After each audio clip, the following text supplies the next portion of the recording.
Roche Jacquelin, héros vendéen de la Révolution française. Après la petite histoire, place à la grande histoire, celle du Stade français. Pascal Papé le sait, Paris 10e à 8 points du dernier barragiste, doit absolument tout donner pour encore rêver aux phases finales. Pourtant, ce sont les Grenoblois qui attaquent parfaitement la rencontre. Egarty ici transmet à Pélissier et c'est ensuite Wakasedou Adoua qui vient dans les 22 mètres parisiens. On joue depuis moins de 12 minutes et l'arbitre va signaler une première pénalité à l'avantage des joueurs grenoblois. Jonathan Pélissier, en l'absence de Valentin Courant suspendu, réussit cette pénalité et Grenoble, après 14 minutes, ouvre la marque. Pélissier va même doubler la mise et permettre à Grenoble de mener 6-0 après 25 minutes. Jonathan Pélissier, on le retrouve ici, il est contré par Pascal Papé. Pascal Papé qui à la course se fait reprendre par Nicolas Laharague, plus rapide. Pascal Papé privé in extremis donc d'un essai dans cette rencontre. Le Stade français malgré tout retrouve des couleurs et des intentions. Ici Antoine Burban, pourtant arrêté, va trouver de la vitesse, va trouver de l'espace pour pénétrer dans les 22 mètres. Bonne situation pour l'équipe parisienne avec un avantage en cours. Pascal Papé va être bloqué. Vous voyez le bras tendu de l'arbitre. Julien Dupuis, voyant que cette situation ne pourra aboutir, va tranquillement aller au sol, ce qui va lui permettre d'obtenir cette pénalité. Une pénalité réussie par Julien Dupuis. Le Stade français alors revient à 6-3 et 5 minutes plus tard réussit même à égaliser sur une deuxième pénalité. Le Stade français, comme souvent, a donc souffert en début de match avant de trouver la faille chez l'adversaire. Le retour intérieur de David Lyon, c'est parfaitement joué. Turinui qui sert Hugo Bonneval qui s'enfonce dans la défense parisienne grenobloise. Face à lui, un dernier défenseur. Il arrive à servir Geoffrey Doumerou pour le premier essai de cette rencontre. Superbe combinaison, très belle inspiration de David Lyons. Et puis ici, Hugo Bonneval, tête haute, qui fixe et donne à Geoffrey Doumerou. Et Geoffrey Doumerou vient inscrire donc le premier essai parisien qui ne sera pas transformé. 11-6 à la mi-temps. Fabrice Landreau, l'ex-parisien, fait grise mine et ça ne va pas s'arranger au retour des vestiaires car Paris reprend sa marche en avant et Grenoble est en souffrance, à l'image de Sean Sowerby en bas de votre écran qui accroche et s'accroche avec Pascal Papé. L'action, elle, se poursuit et on va la suivre car Julien Dupuis sert Paul Warwick. Superbe passe au pied et il va réussir à trouver Jérémy Saint-Zel.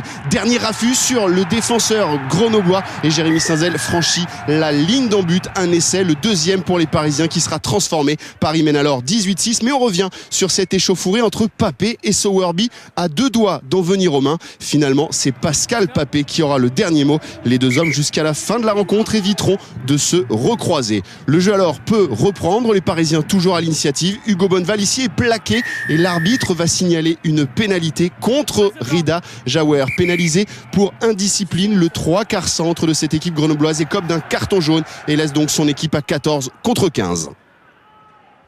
Conséquence immédiate, Julien Dupuis tente et réussit la pénalité. Le Stade français s'envole et mène alors 21-6. Les supporters, malgré le froid qui régnait ce soir, sont heureux et le font savoir. Le moment également choisi par les entraîneurs pour faire entrer Sergio Parissé, remplaçant aujourd'hui et futur capitaine de la Squadra Azzurra dans une semaine face au 15 de France justement de Pascal Papé. Grenoble malgré tout continue d'envoyer du jeu. Nicolas Laharague ici tente une passe mais malheureusement pour lui Turinui qui repassait par là, qui traînait par là, réussit à se saisir de ce ballon et aplati sans position. Au passage, pas de faute car il n'y avait pas de maul autour de Nicolas Laharague. Turinui n'est donc pas hors jeu et peut aller inscrire le troisième essai parisien, synonyme de bonus offensif.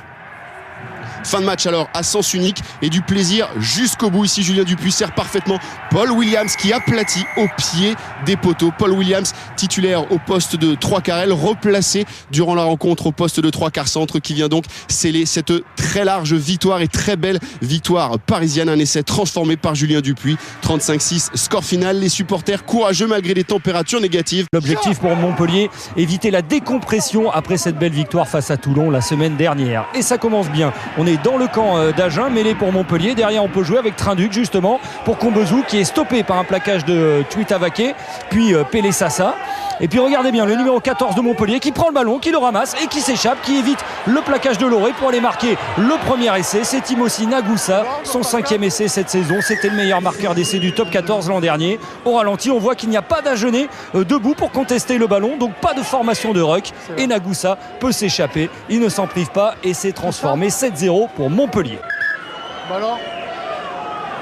4 minutes plus tard, chandelle de l'arrière australien d'Agen, Ben Seymour. Seymour qui va monter au duel avec François Trinduc qui est le plus haut et qui effectue un joli soleil. Il est pris en l'air par l'arrière Ben Seymour. Seymour qui percute Trinduc déjà en l'air, spectaculaire, dangereux, et l'arbitre prend ses responsabilités. Léon, il retombe sur la tête, c'est carton rouge, monsieur. Carton rouge, décide monsieur Rénal. Carton rouge pour Seymour. Agen va devoir jouer à 14 pendant presque 1 heure.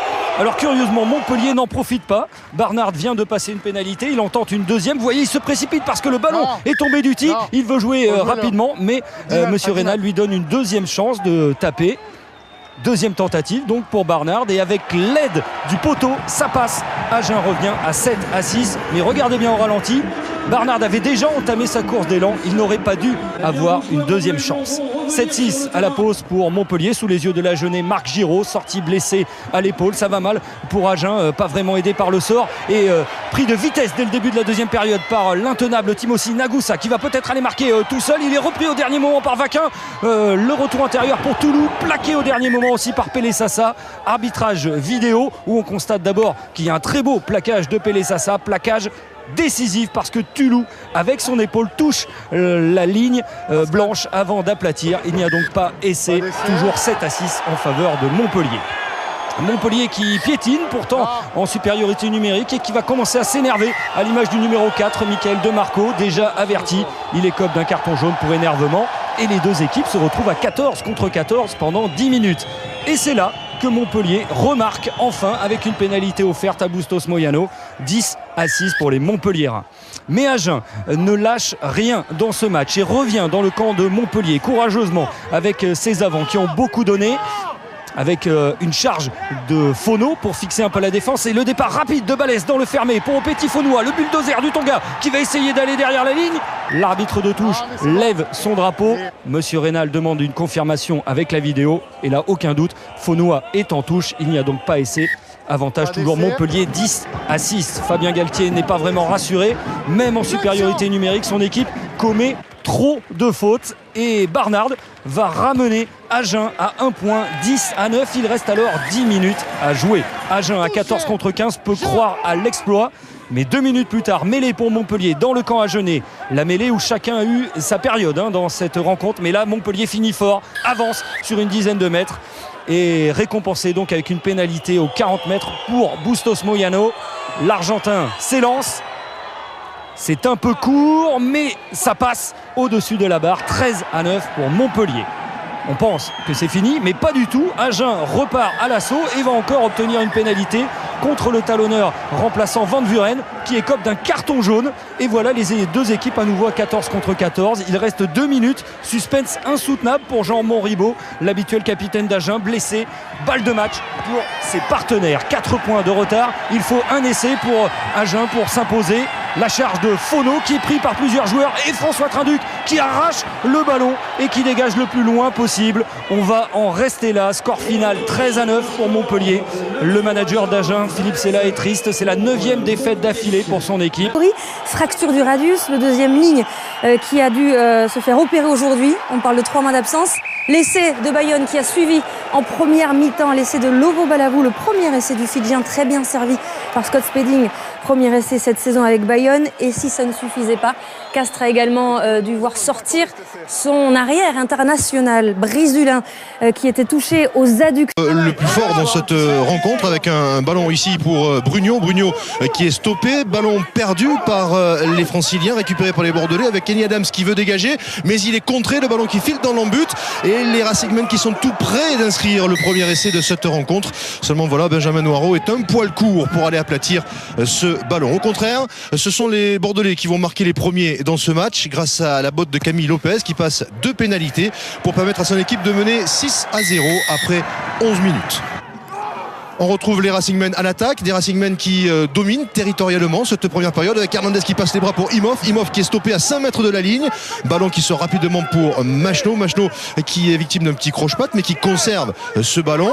Ballon toujours en faveur du Racing, ballon qui tarde à sortir cette fois, avec Jonathan Wiziaski qui fait office de demi-mêlée. L'ouvreur du Racing qui va choisir finalement le côté fermé avec Cronier pour Ducalcon pour Leroux qui va jusque dans l'embut de Bordeaux mais qui ne réussit pas à aplatir. sortir. On va s'apercevoir sur le ralenti que les Bordelais défendent très bien et empêchent le Roux d'aplatir ce ballon dans l'embut bordelais. Sur l'action, les Racingmen bénéficient d'une pénalité. Wisniewski a déjà passé une, il en passe une deuxième et remet les deux équipes à égalité, 6 partout dans cette première période. Il va y avoir 9-6 ensuite après une pénalité de Camille Lopez. Puis Alexandre Dumoulin est sanctionné ici pour ne pas se sortir du ruck. Il prend un carton jaune, plus pour accumulation de fautes côté Racingmen. Les Racingmen donc à 14 contre 15 pour cette fin de première période. Sur l'action, Camille Lopez tente cette nouvelle pénalité. Elle prend la direction des poteaux mais est un poil courte, touche la transversale mais ne passe pas. Regardez la réaction de Camille Lopez qui dans un premier temps est persuadé que ce ballon va passer, puis finalement on regarde à nouveau, non, finalement c'est raté. Lopez qui touche le poteau, c'est peut-être un signe du destin pour les hommes de Gonzalo Quesada. Juste avant le retour au vestiaire, pénalité pour Jonathan Wisniewski et lui aussi touche le poteau. C'est peut-être un signe du destin pour les hommes de Raphaël Ibanez. Mais bon, à un moment donné, il va falloir que le destin choisisse son camp. À la pause, 9-6 pour les Bordelais. Début de seconde période avec cette fois un carton jaune pour Mathieu Clarkin qui rentre sur le côté, mais là encore c'est plus pour une accumulation de fautes. C'est donc au tour des Bordelais de se retrouver en infériorité numérique pendant 10 minutes. Jonathan Wisniewski en profite lui pour passer 2 pénalités et donne l'avantage pour la première fois du match à son équipe qui mène 12-9 dans cette entame de seconde période. On retrouve les Racingmen à l'attaque avec les Bordelais pressés devant leur ligne d'embut. Des Bordelais, on vous le rappelle, en infériorité numérique avec Wisniewski qui crée l'intervalle pour Alexandre Dumoulin qui va aller marquer le premier essai de cette rencontre après 58 minutes. Alexandre Dumoulin peut utiliser cette saison mais titulaire aujourd'hui, c'est une récompense pour son implication en l'entraînement et s'est transformé et le Racing s'échappe pour mener 19-9 sur la pelouse des Bordelais. Juste après, Fabrice Metz est coupable d'un plaquage à retardement à l'épaule. Du coup, nouveau carton jaune. À nouveau, les Racingmen se retrouvent en infériorité numérique. Camille Lopez, à la suite de cette faute, en profite pour passer 3 points supplémentaires et remet les Bordelais dans le bonus défensif. 19-12 en faveur du Racing à un quart d'heure de la fin. À 4 minutes de la fin, Maxime Machenaud bénéficie d'une nouvelle pénalité et redonne 10 points d'avance à son équipe. Sort Bordeaux du bonus défensif. 22-12, mais à la dernière minute, nouvelle pénalité pour les Bordelais, pour Camille Lopez qui ne se prive pas, qui passe 3 nouveaux points et qui remet les joueurs de Bordeaux dans le bonus défensif. Score final 22-15, on va en rester là en faveur du Racing. La victoire pour les Franciliens, le point de bonus défensif pour les Bordelais, le soulagement de Dimitri Zerzinski après le dégagement en touche de John Kovu. Fin de la rencontre qui se termine un petit peu en eau de boudin avec une échauffourée. Alors on va essayer de comprendre ce qui s'est passé sur cette dernière action avec tout d'abord un plaquage haut de Galindo sur Eni Adams. Galindo qui se fait ensuite un petit peu marcher dessus, mais surtout regardez à gauche de votre écran le numéro 23 de Bordeaux, Patrick Touetou. Voilà, ça semble être fini, puis finalement regardez Touetou, crac, un coup de pied sur Jacques Rogneux vu par Monsieur Poit. Du coup carton rouge après le coup de sifflet final pour Patrick Touetou et